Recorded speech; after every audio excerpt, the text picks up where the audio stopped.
Off here. Paul joins us. He will join us. I've sent the sort of details there, and we'll start. Wow. Well, here we are approaching Easter, and already we've featured the joys of Patricia Tolman, who seems to be becoming a regular on the program. And indeed, is she a record holder, having appeared as a stunt woman covering both Nana Visitor and Gates McFadden and others, of course, in Star Trek. Is she a record holder? And, of course, being in Deep Space Nine at the same time? I don't know. Upcoming, we're even going to be joined by Armin Shimerman. How can we keep this Trek theme going? Well, obviously, bringing back the doyen of Trek, Dr. Trek himself, Trek specialist, Larry Nemecek. How are you? I'm fine. I'm so happy to connect your Pat Tolman to Armin Shimerman dots or whatever. Okay. Or even be the space between. I'm happy. Yes, I'm exactly. thrilled. This is I could actually hold up the official Patricia Tolman Babylon 5 memoir. That is actually an awesome book, Larry. Oh, very nice. Yes. Yeah, very good from that point of view. But she's been sharing her experiences, obviously, on both seasons and both series from that point of view. And indeed has basically said, Armin, you need to get on the midweek drive. So that's nice. You know, I like to feel it's spreading the word. So very good. Well, I can, the next time I talk to him, if I have a reason to call him, or if I don't, I will say the same. So you will bond. You will be fellow midweek drivettes. You know, it's like a sort of secret society for Trek folk. It's like the next level up. Really, it's great. Well, he's got reason to be out because he's got a new book a new fiction book in his new series that and just it came, is awesome. Released, so. It's all about John Dee, Elizabethan practitioner, the time and period of Shakespeare, the quality that we've actually got there. Frankly, it's. I mean, I could actually just read from it now, but we've got a show to do, so let's progress it anyway. I might squeeze in one or two little snippets from that because we got four fabulous individuals who are with us at present. Of course, Jessica Burtis is back with us from, of course, your country, Larry, by the Appalachians or Appalachians. I don't know. It's like tomato. Jessica Burtis. Caribbean. Yeah. I was going to show you guys. I have this little guy here today. Wow.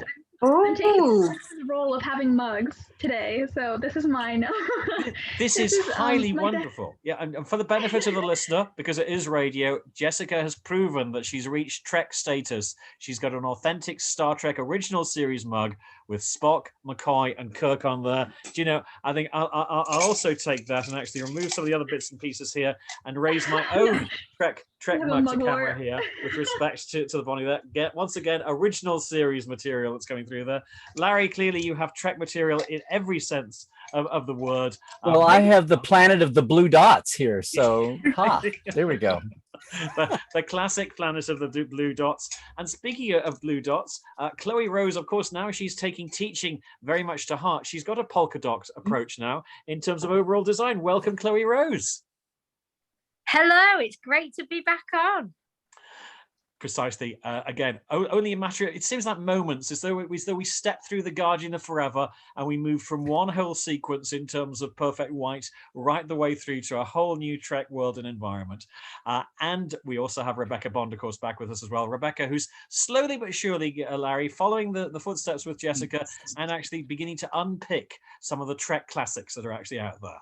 Oh, okay. I am. It's only been since I've been part of the midweek drive that I've been introduced to the wonders of Star Trek. So I'm gradually getting there, slowly becoming a fan. So are you totally picking from all across the spectrum? Or are you trying to do a series of some kind in order, or? Well, at the moment, I've just been watching the odd episode here and there, but when I get time, I will sit down and, I'll probably start at the original since that's what I've mainly been exposed to at the moment, and I've really enjoyed it. But I might work my way through and eventually I'll have seen all of it. It's on my bucket list to watch all of it. It's interesting in a time of a pandemic to say what you've been exposed to is kind of an interesting turn, but I'll take it. That's... No, I mean, the midweek drive has exposed me to many new series and new movies. So yeah, I've been really enjoying it.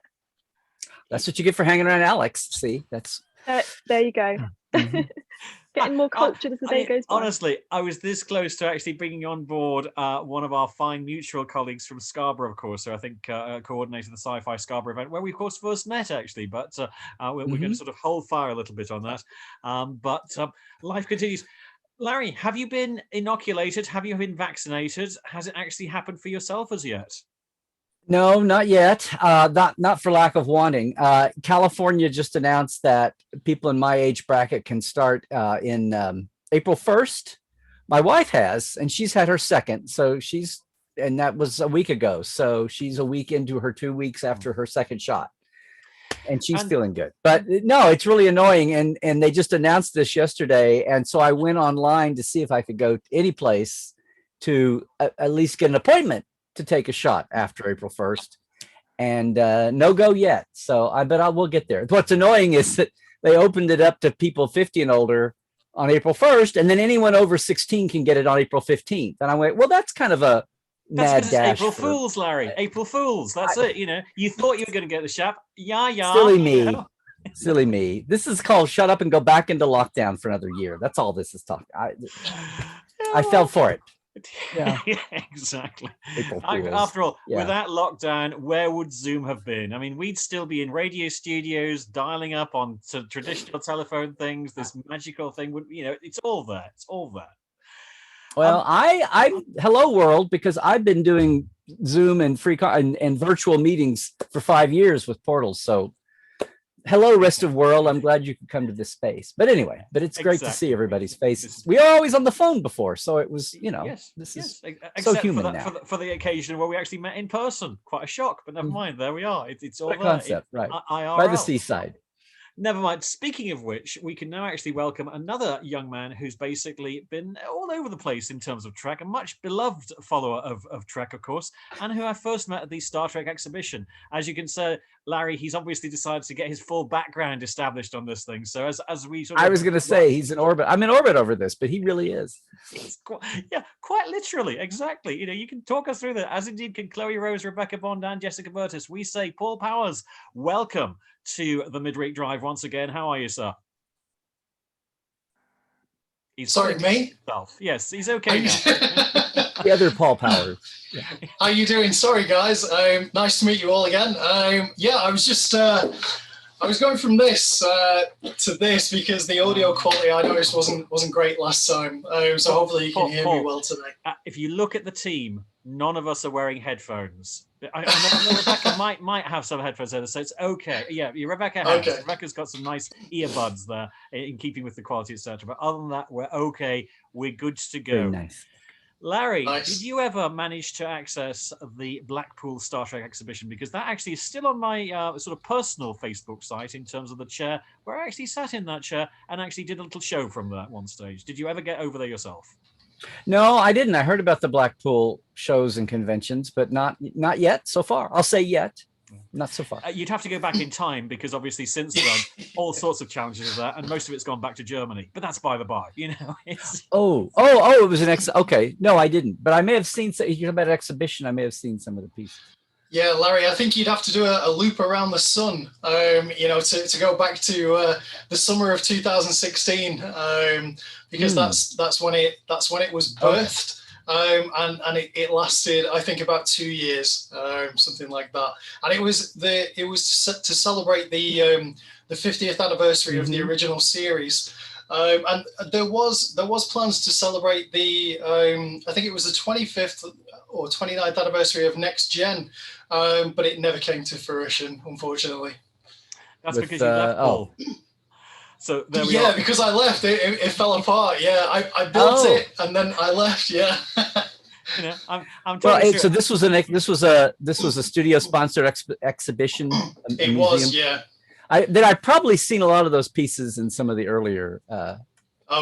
When they started here, and even I caught some of them when they were different places around. But personally, the very fact that I could actually sit in the captain's chair with Spike, of course, was basically sort of the highlight of the whole thing. I felt after that I could probably die a happy man. So what the hey with the vaccination? We'll just see how things go. Let's open it up a little bit more. Jessica, in terms of sort of generic questions, you're a novice as yet to Trek, but you've got your own Star Trek mug, which is excellent. So you're moving on from that point of view. What is it about Star Trek that kind of so captured your parents' interest in particular, and how finally they're showing great delight in the Burtis household, because at least their daughter, thanks to the fact that you did a year at the University of Lincoln, or at least almost a year, well, it would have been had it not been for pandemic time, etc. what is it that kind of appeals to you, good stuff? And why should Chloe start watching Star Trek as well to obviously get involved with the whole system? And obviously we know Rebecca has. I think Star Trek, part of what's so fascinating about it is that it's all about appealing to human curiosity and exploration, going to the unknown.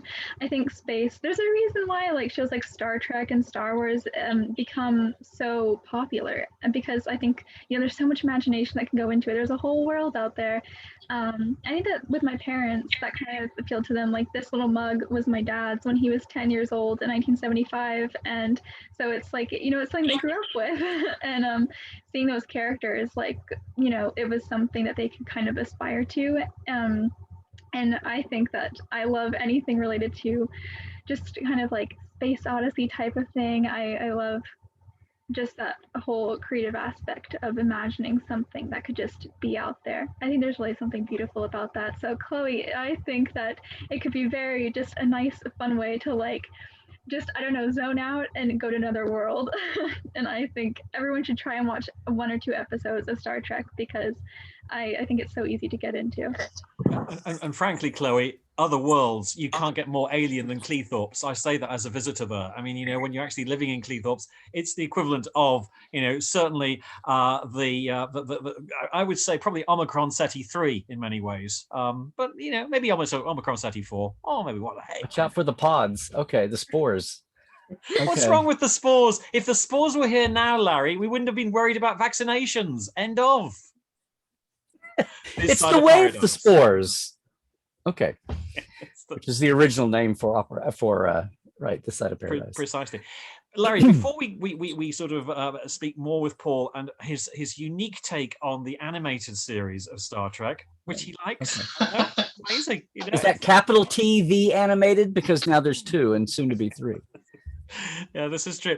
Would you like to just solve the problem with respect to our mutual colleague, Patricia Tolman? Is she a record holder? Because it seemed that Robin Pierce definitely believed that she was potentially a record holder in terms of, other than Mark Leonard, appearing in more incarnations of Trek across the sort of routines. Or is that something which we still need to actually, the jury's still out on? I think that, I'm off the top of my head, Jonathan's becoming, and Marina are becoming separately famous now that you include... You got Riker and Troy on lower decks now, yeah. And Riker was in the finale. Oh, spoilers, guys! And Riker was in the finale of the ballyhooed not finale of Enterprise, and then he appeared as as Will Riker, or as Tom Riker on DS9. So I think Pat's been usurped on that. Well, look, she's going to Hawaii. The next time we connect with her, we'll be in Hawaii. So we'll just we won't mention it. It's okay.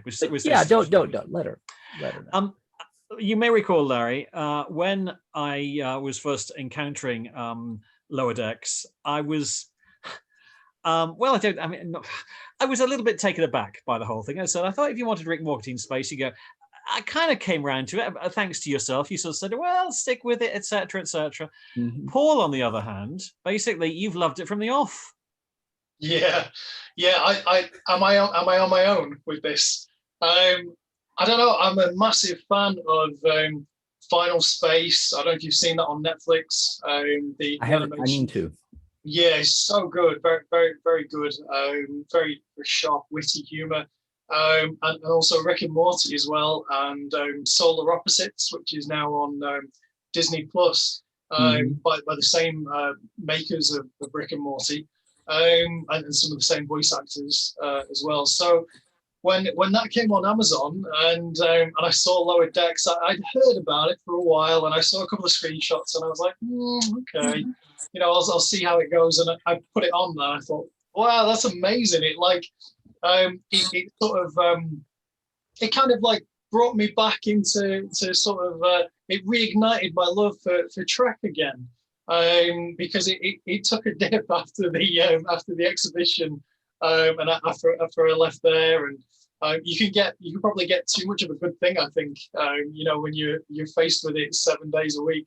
But yeah, it brought me straight back in, and I was ready to hungry for more, hungry for the next season. Larry, I think Alex Kurtzman needs to actually take Paul now, beam him over, fossilize him in amber, and actually reel him out for all the sort of Trek fans who say Lower Decks is whatever. Anyway.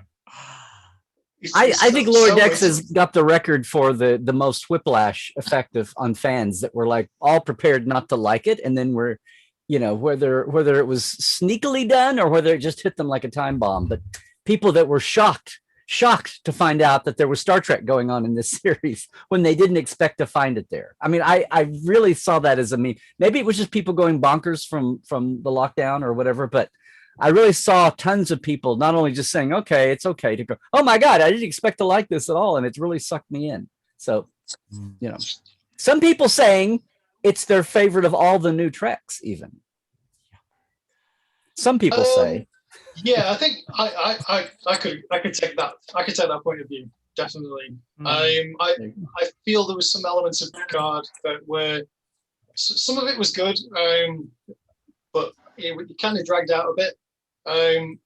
It's the way of series in the 21st century. What basically used to be kind of one-shot 50-minute episodes, they drag out. I'll translate for the benefit of Rebecca, Jessica, and Chloe, because I know, Rebecca, you have one or two questions either to put to our very own Trek specialist experts, Dr. Trek. And yes, his episode of Voyager will be considered in a future episode of Resonance Rewind. I haven't forgotten that, Larry. We will be actually putting that under the microscope. Yeah. Okay. Yeah. This week, in case people are wondering, Galt's Brain, episode of Wonder Woman, written by Arthur Weingarten, if you'd like to join us. Interesting one, there, for all sorts of reasons. But Rebecca, who would you like to throw a few questions to? I mean, I'd like to ask both. I mean, we'll come to Larry first, but Paul, I'd like to know equally.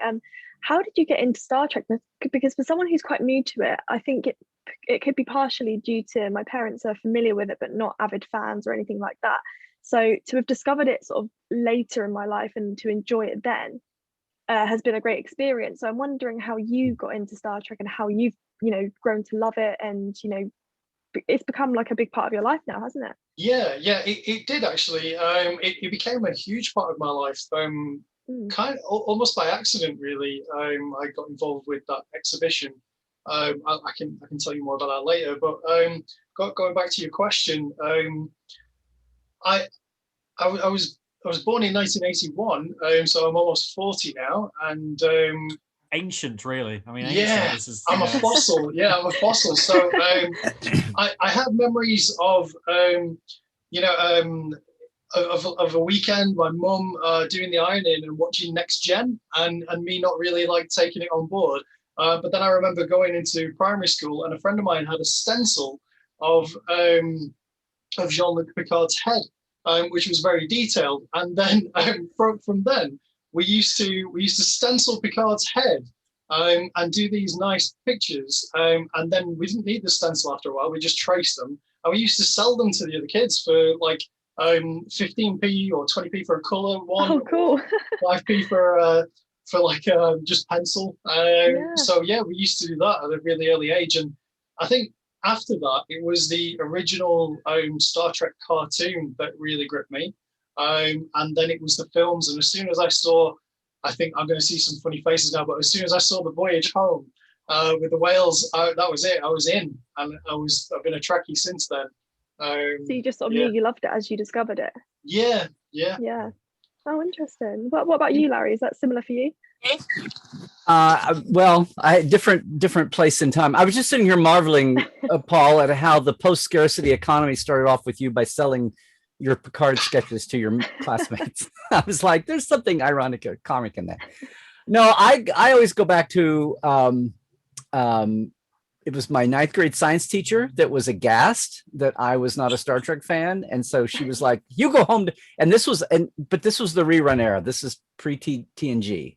And it was already into, I'm a rerun baby. So it was like after school reruns here, and our local station had it at 4:00 every day. And I was aware of it. I know it was the show with the guy with the ears, but I wasn't in control of our TV. And I remember watching Lost in Space on, prime time, Blur. But no, it was, I chalk it up to, now whether it would have happened eventually anyway, I don't know. But I remembered that. And it was also the animated series was on Saturday's in first run still, or at least they were rerunning it. I could watch it, and I was like, I think I'll watch this as a cartoon and see what I think about, which makes no logical sense. But so I watched a couple of animateds and then said I'll watch the original. I mean, I'll watch the live action. And I was, but the world building was what, I mean, I the aspirational and the positive and all of that and the adventures and the characters.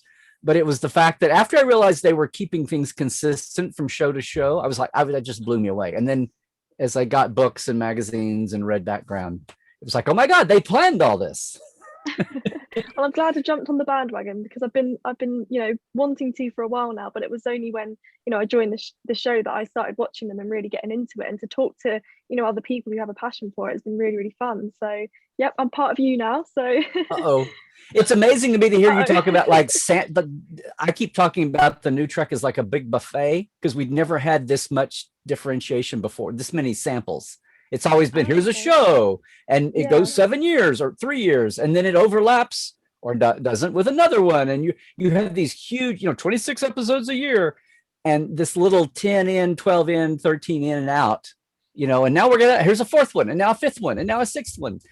And you don't get burned out on any one, and you're always left wanting, or hopefully left wanting more, or you're watching it evolve quickly. And that's a new thing. But to hear somebody say that you're like taking one from column A and one from column B and one from column C is awesome. It's awesome. But I'm so envious of anybody who's coming to Trek like for the first time right now. It's just, It's like years ago, I heard a professor say he was sitting in a row watching like some production for the billionth time of, Romeo and Juliet, say, and he's sitting there and he's all into the lighting or the stage production of the sets or something, and he's all into his head. And all of a sudden he realizes there's a little girl sitting in front of him with her parents, and he hears her say, "Oh no, Juliet's going to die too," or something. And he's like, oh, I wish I could. Spoiler. Yes.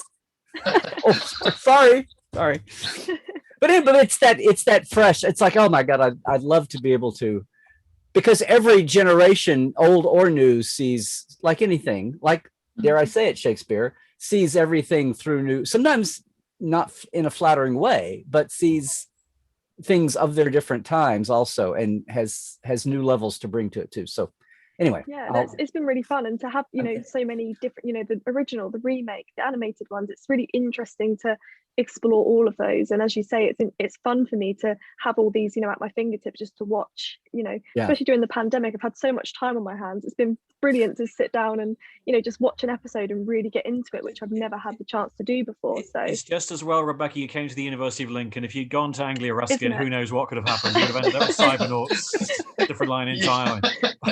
There we are. Chloe, what about yourself? I mean, are you sort of, you're listening to this sort of routine. Obviously, you're in teaching as well as your singer-songwriter routine. Do you sort of think about Star Trek at any particular time? Is it something which impacts yourself? It is actually. I didn't grow up with it as such with Star Trek, but I'm always fascinated with the idea of like other worlds and what is actually out there. And that's what I wanted to ask really. Larry and Paul, do they believe that life is out there? I'm quite intrigued,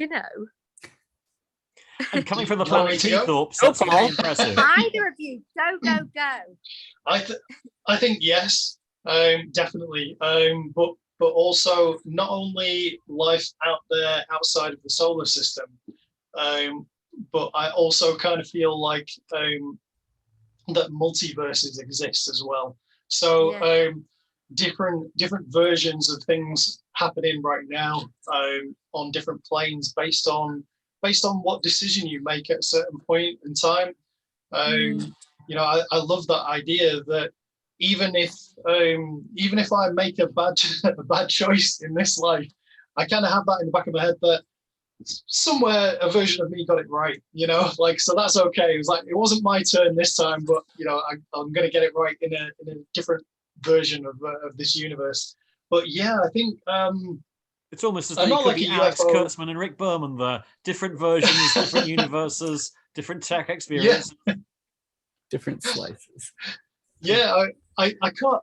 I'm not like a UFO conspiracy theorist or anything like that. And the thought of aliens absolutely petrifies me, especially those grey ones. absolutely, I hide like when I was a kid, thinking about them peering through the window. I've told you, Paul, we've got Armin Shimmerman on the show next week. He'll talk about Ferengi and Little Green Men. Yeah. It's different line entirely. I'm so excited about the landing of the Mars rover, and all that recently. So yeah, for me, I hope that there is life out there, and I do hope that in my lifetime we do make some sort of contact with it in a peaceful Paul, way. we may already have made contact. There might be one of us on this particular Zoom Midweek Drive package who might be there.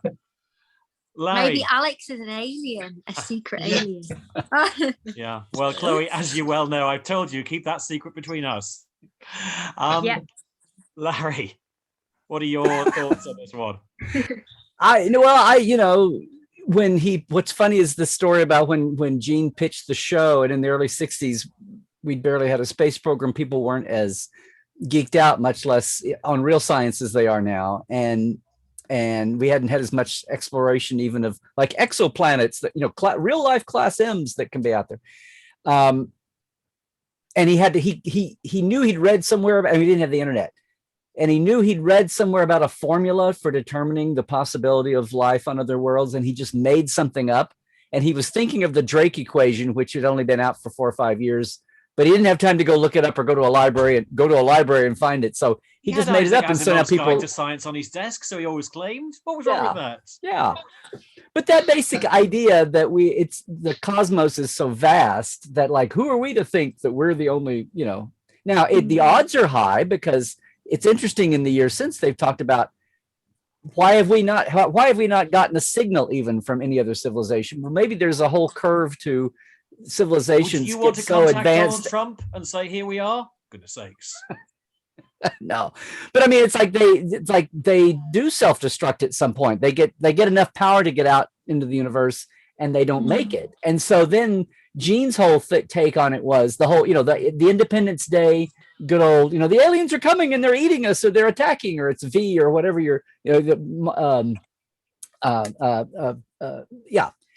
that whole thing is that by the time an alien civilization gets to the point where they can actually contact us, much less travel to us, that they have bypassed all that, or they would have self-destructed themselves. So that was always the comfort zone there. But I don't think they'll always be walking around bipedals with a Mike Westmore alien rubber of the week on their head, though. I mean, I think it'll be all kinds of, hopefully IDIC-filled, infinite diversity-filled forms of life, maybe. Not everybody that's subject to like union agreements for how their residuals. But I think there's got to be other life. People say we'd be too arrogant to think we're the only thing in all this billions of. Although there is that point, as you know, Larry, I sent you my comparison between James Cook and James T. Kirk, and they were both colonialists, and they both actually treat the Prime Directive with a certain amount of scorn. So there we are. I think even Paul actually saw that kind of debate that I put forward. It's interesting to see where they're going. And of course, Cook these days being completely revised. I mean, he just introduced gonorrhea to Australia. It's not good. It's not clever. Anyway, so it goes. He just did? Wait, what? Different time travel. Simultaneous things. Okay. Larry, how can people actually stay up to date with your wonderful podcasts relating to Trek? You can find everything at LarryNemecek.com. Everything under my Trekland umbrella. The Trek Files is on Tuesday from Roddenberry. It's very short every week, 15 minutes. And then I do 2 live shows a week. Trekland Tuesdays Live, which is about to have its 200th episode.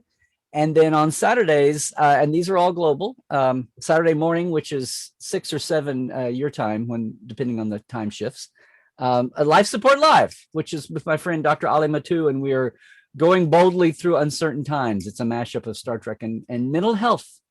It's a lot of fun. It's not dreary at all. We've got a certain chap called, I think it's Sussex. His first name's Harry. He might actually be able to help you on that sort of basis. I think he's taken up residency in California present with his wife. I think she was in a series called Suits. You might have heard of her. I think it's Megan something. Anyway, so you actually had me for a second. I was actually into that before. Okay, fine.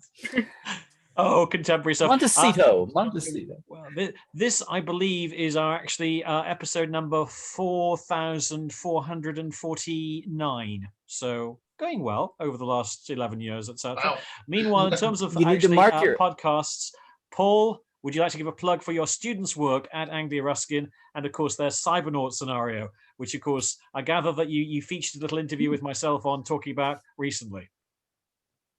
Yeah, and they absolutely loved it. They ate it up, and today they recorded a new podcast, which should be going live soon on YouTube. Hopefully, they've taken your feedback on board. No, they'll have ignored it completely. What the hey? What does he know? Yeah, so if you want to get in touch with myself, or you want to check out what the students are doing in the project, you can go to www.cybernaut.club. So that's C Cybernaut, you know how to spell it. And we're on Facebook, LinkedIn, Tumblr, YouTube, TikTok. We're on everything. Instagram. Everybody's got a podcast. Everywhere. Podcasts for all. Everywhere. We'll obviously continue with our own sort of system, etc. Rebecca, would you like to ask the first question, and Jessica can throw in the second question? Over to you, Rebecca. I would love to. Larry and Paul, have you had an interesting Zoom link with us this evening? Yeah, definitely. It's Absolutely. Yeah, it's been great. I'd like to hear more from the ladies about what they think about space and technology and gaming and all that sort of stuff. I'm not sure how much time we've got left. I'll tell you what, with only hours moments about to that. go, as you bowled that through, we clearly need to set up another scenario. So, Definitely. Jessica, what's the other question that we need to put to Larry and Paul? I think we know what's going to be, but will you both be joining us again? Yeah, I'd love to. Yeah. Apparently, absolutely, yes. Very much so. We do it now, but unfortunately, we've got the Chief Executive Officer of the Los Angeles Chamber Orchestra waiting for us shortly, so we can't keep Ben Cadwallader waiting. I'm sorry, guys. It's just the way forward. Add that Jean Bruce Scott from Airwolf, and indeed Randy Reinholtz, and clearly, that's the next step forward. It has been a blast, unparalleled. Oh, well. Larry Nemecek. Don't forget, of course, the other thing you forgot, Larry. Don't forget Star Trek: The Monthly Magazine, or Star Trek: The Magazine, where, of course, your column became better and better. Exactly. Yes. For 22 years now, we've been plugging away. So yes, thank you, Paul. Thank you, Alex. Yeah. No, thank Paul, because he hopefully will continue to buy them, which is excellent stuff. So Paul Powers, we salute you. Larry Nemecek, we salute you. Thanks to Jessica, Rebecca, and Chloe. Keep on keeping on. Live long and prosper. What do we do? Hailing frequencies closed. What do you say, Larry? What's the best sort of salutation at this stage? I always say trek well, everybody. Beautiful.